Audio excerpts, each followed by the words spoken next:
All right, welcome everyone to another coffee tasting. Um, I'm your host, Aaron. This month we will be trying all the different holiday coffees. Today we are doing the holiday blend. The holiday blend is going to be, I would say, one of the lighter roast of the holiday coffees that you can get at a regular store. The lightest roast out of all the holiday coffees that Starbucks has to offer would be the Reserve Christmas. But you're not able to get the Reserve Christmas at all stores, just the Reserve stores and Reserve bars. But today we will be trying the Holiday Blend, which is going to be the lighter roast of the core holiday coffees. The Holiday Blend is going to be a mixture of the Sumatra and Latin American coffees. And so the Sumatra is going to be a Southeast Asia Pacific coffee, and it's with that coffee, it's going to bring out some of the darker notes, like mulled spices, and then some maple as well. And then with the bright Latin American coffee that we have mixed in with it, excuse me, we're going to get some of those brighter herbal notes, but primarily some nutty notes going to come out in the coffee too. So today we have prepped the coffee press and the classic traditional pour over. That way we can kind of explore the different flavors that we're going to get from different brew processes from the same blend of coffee.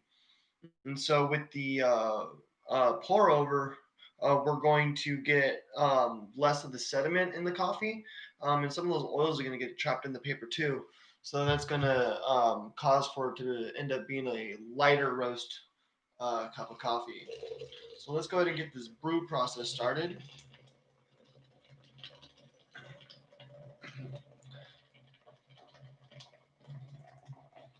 So with the holiday coffees and specialty coffees, we typically use Sumatra or aged Sumatra in all of our specialty coffees. And the reason why is because Sumatra is just like um, a really good cup. Got that full body flavor. It's gonna impact the flavor a lot. With the earthy maple notes, it complements well with most other coffees. So it's a great, I would say, like a foundation for a coffee blend, and then you build on the Sumatra.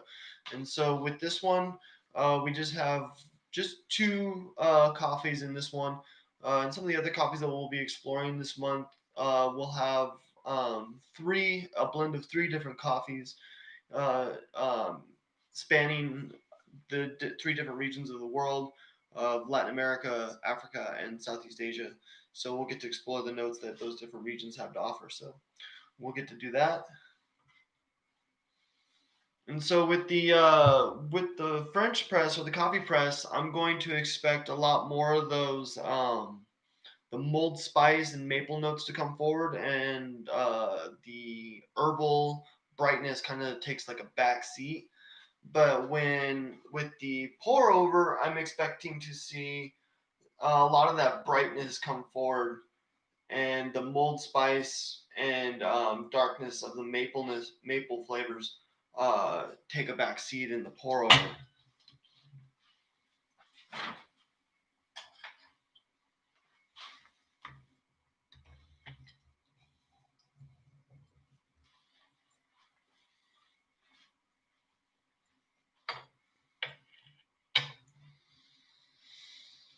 So based off of my brewing and coffee drinking experience, I'm going to say that I would probably prefer the holiday blend on a pour over versus a French press. Just because I like a smoother cup of coffee, and when you add Sumatra, a lot of those darker bitter notes come forward in a French press. And so I kind of like to stay away from the super intense darkness of those earthy bitters. Um, so I think I might like the pour over over the French press. But last week I thought the same thing, and I actually liked the French press more because on the pour over, it brought out too much of those herbal notes. So um, we'll find out. Maybe I'm more typical to the French press for these holiday coffees as well. So we'll find out right now.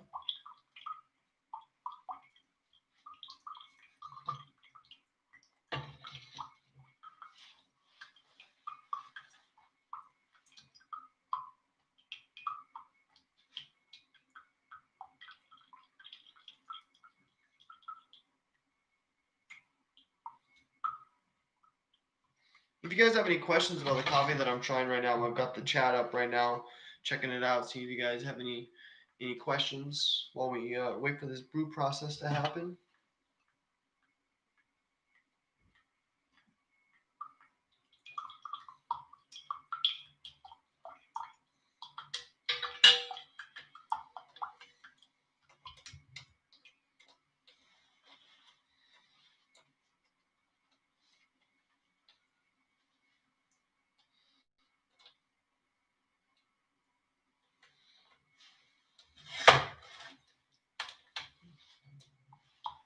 What is going on?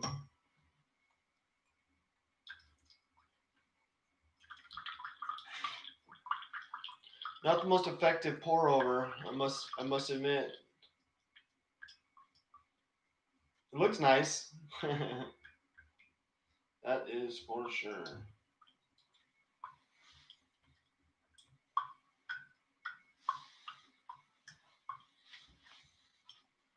All right, let's see. So yeah, with all the holiday coffee specialty coffees, they like to use Sumatra. Sumatra, it has a really strong story, and especially when it comes to like Southeast Asian coffees. The island of Sumatra, it's a dangerous place to live in terms of wildlife and even fauna. Well, fauna and flora. So fauna would be the wildlife, and flora would be the plant life. And so in that part of the world, you got lots of poisonous things, lots of large bugs. It's very untamed, that part of the world. And so some of our small lot coffees from the Sumatra Island and the surrounding islands, there's a lot of cool stories in terms of Starbucks helping them make medical facilities, so that making sure that farmers working out in that part of the world are getting proper health care. Uh, and so it's really cool just to be a part of that growth and experience that we're helping other people around the world. So while we wait for the coffee press to finish steeping, we're going to go ahead and try our pour over. So this is going to be the pour over of the holiday blend coffee.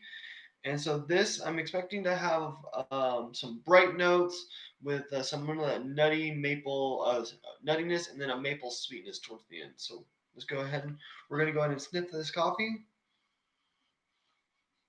So immediately, as soon as I bring my nose down to the cup of the coffee, I can immediately smell that nutty maple smell, and it's perfect for a Christmas coffee. It's very holiday-ish. Like the only thing you can do more right now is add like a dash of cinnamon, and then it'd be like the perfect like Christmas Thanksgiving cup.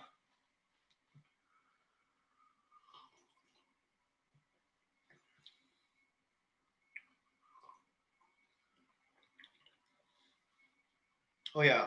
So those bright notes are definitely there. It's got a strong herbaliness, almost kind of like an herbal wine, where it leaves your mouth dry. So this this particular coffee, especially on the pour over, would be really good with something savory, like anything that makes your mouth water. You don't want to pair it with anything that's also dry, because then you're just gonna leave your mouth too dry. So anything savory, salty, is going to be good to pair with this coffee. This one's really good.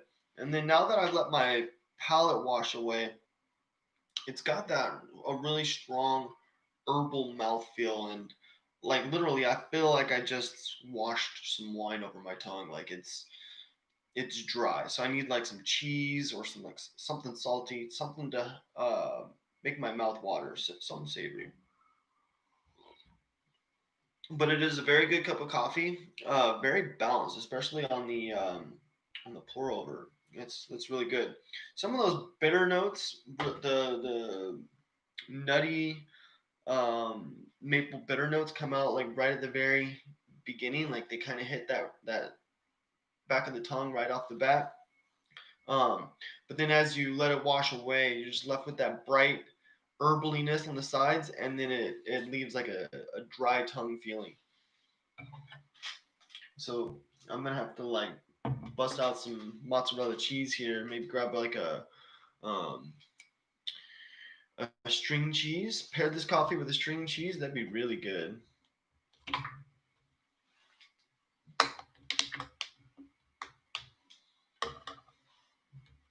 All right, now time for the French press.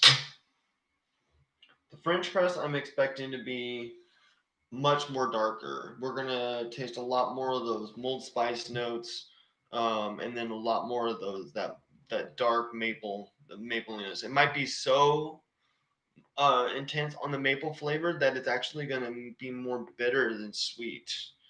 It's kind of like when you add too much of something, and then now you're just tasting just the earthiness or the floraliness of it, and you're not really getting any of that sweet flavor coming out anymore. So we'll go ahead and let's see. Coffee press on the holiday blend. Welcome to the live stream, you guys. Right now we're doing the holiday blend. I just tried the holiday blend on the pour over. Now I'm tasting the holiday blend on the French press. Going to compare how the flavors differ, and then what notes really come through on the different brew processes.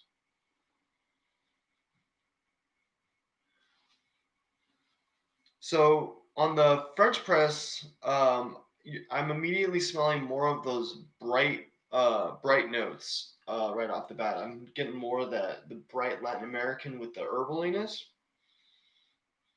It doesn't smell so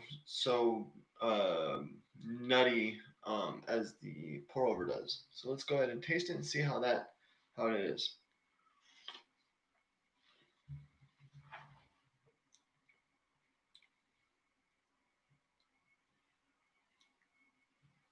Wow, that's really smooth.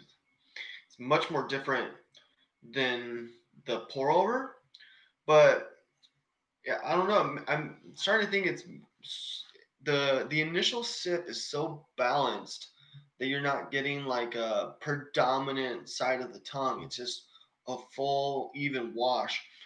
But now that I'm letting my palate clear, I'm really left over with a lot of those like the center towards the back of my tongue right now. I'm getting a lot of that bitter earthiness that's lingering on, and so that could be like those sediments that you get in the French press. It's kind of attaching itself to my tongue, and so as the coffee kind of clears itself off the palate, I still have some of those earthy bitters just hanging out.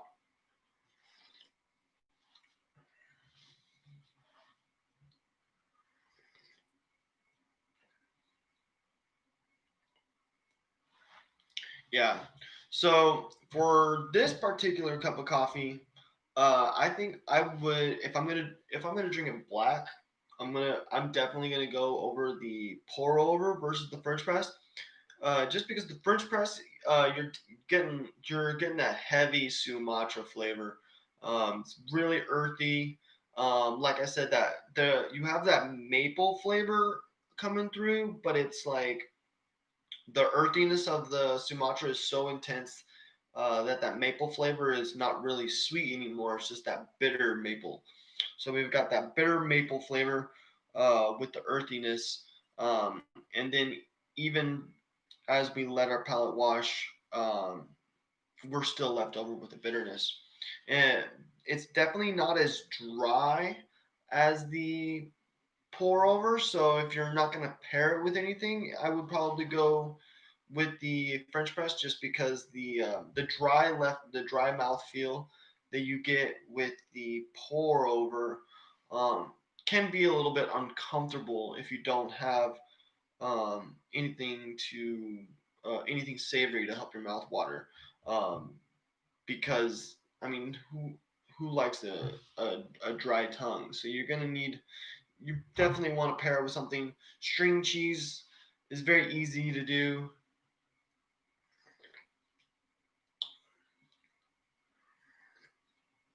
But Sumatra coffee. Normally, I don't typically drink Sumatra. Sumatra's a little too dark for me.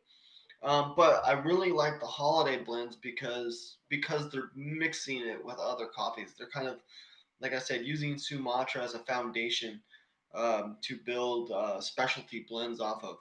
And so you're getting that full body cup of coffee, and then you're able to build and expand upon it with like bright herbal notes or nutty caramely notes. And then you could even explore outside the boxes and go to regions that are doing processes that are not generally typical to the region. So if you get like a African coffee that's doing like a semi wash or a full body wash because they live in a more tropical region, so they don't have the option to do a sun dry process. Um, you're going to find a lot. The flavors are going to be much more different than your typical African coffee. So if you're able to expand on that with the Southeast Asian coffee, then you're able to kind of get some interesting flavors. And so I think it's next week we will be doing the holiday espresso.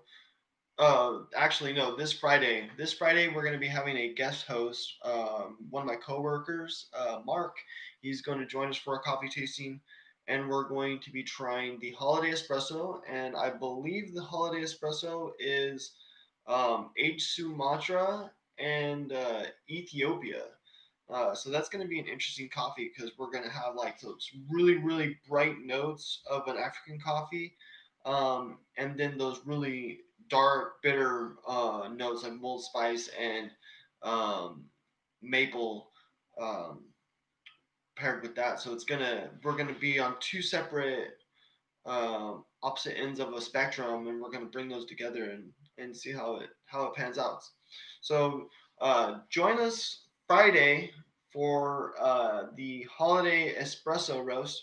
If you guys have a Starbucks nearby, go in and order a grande pour over, but tell them you just want to prep the pour over at home, so don't have them brew it there. And then this Friday you can brew your espresso roast alongside me. I'll be doing it again on the pour over and the coffee press to explore the different flavor notes that we get.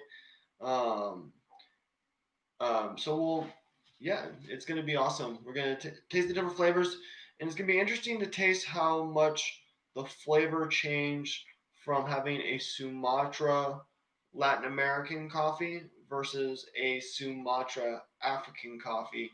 So the flavors are gonna change vastly, and then because of the different brewing processes, we're gonna learn um, about the different flavors that we're gonna get from those changes. And then another thing about the different brew processes and why I do different brew processes is because not a lot of people know that you get different flavors from different uh, brewing processes. I'm saying processes a lot, but anyways, and so it's really important to share with people that the different flavors that you get from the different brewing methods. And so uh, the best the when finding the perfect brew method for yourself, you want to ask yourself a lot of questions and like what flavors do you like, what kind of coffee do you like, a dark roast, and it might even be like it could even be like medical related as well. If say you're looking to do less oils, um, possibly as minimal oils as possible, so that so it doesn't mess with your stomach as much. And if you are sensitive, starting to get sensitive to coffee, one of the better ways to brew coffee is on a Chemex, because you have that triple paper filter, and so a lot less of those sediments, and much more of the oil isn't going to pass through. It's all going to get trapped in the paper filter, so it's not going to be so intense on your stomach. And then the other nice thing about the Chemex is it's a very, very smooth cup of coffee. Pretty much no matter what coffee you brew on it, because of the triple filter, a lot of that flavor is going to be mellowed out. You're still going to get that distinct flavor of the coffee, of like the flavors that it inherits and stuff, but it's not going to be so pronounced. It's not going to be overwhelming on the tongue, especially say if you brew like Sumatra on a French press versus Sumatra on a Chemex. The flavor is going to be vastly different, because you're still going to get those earthy notes, but those earthy notes are going to be much more lighter. I would probably say that a little bit more of that sweetness would come through from the mapliness, because you're kind of dying down that the earthy bitterness. So with the bitternesses being died down, some of the sweet flavors are going to come through. Um, Depending on your personal preference, that's the brew method you're going to want to go with. None of them necessarily have more caffeine. Um, I mean, each of them have a different proportion in grind, but then also each one has a different amount of water being passed through as well. And so while this pour over has less grinds than my French press, my pour over is only going to serve me 1 cup, while my French press is going to serve me 2 cups, or depending on the cup that I use, a cup and a half. So just because there's more grinds in the French press doesn't mean that there's more caffeine. It just means that we're serving more coffee. So all of them have a equal amount of caffeine per volume. The grind and amount of grinds being added to the process is changing. Um, and then so like right now, what's happening with my French press is it's just over steeping right now. I'm not really. Let me pour some out before it gets too brewed. But the longer I'm brewing it, it's not necessarily going to add more caffeine. It might add a little bit more, but the real thing that we're doing with the French press, if we let it sit too long or brew too long, is it's going to just impact the flavor. You're going to have more of those bitters come through. It's going to be much more harsh of a coffee. It's not going to be as easy to drink. So that's why proportion and grind is always important, is because you want to make sure that you're getting the flavors that's intended by the process, to make sure that you're getting a consistent cup of coffee. Because if you're just winging it, one day your coffee's going to taste good, and the next day it's going to taste too bitter, or it's not going to taste as strong as you normally like your cup of coffee. And so making sure that you get the consistent and grind proper is important. And then it's a different for each different brew method. So that's very important to making sure that you're getting the proper flavor per method. Because say if you were to brew a, a coffee press for your first time, but you didn't know that it needed to be ground on a coarse grind, the French press grind, and you put just regular paper filter grinds in the French press, your French press is going to be way, way too bitter, and that's even if you can push the plunger down, because the grinds are going to be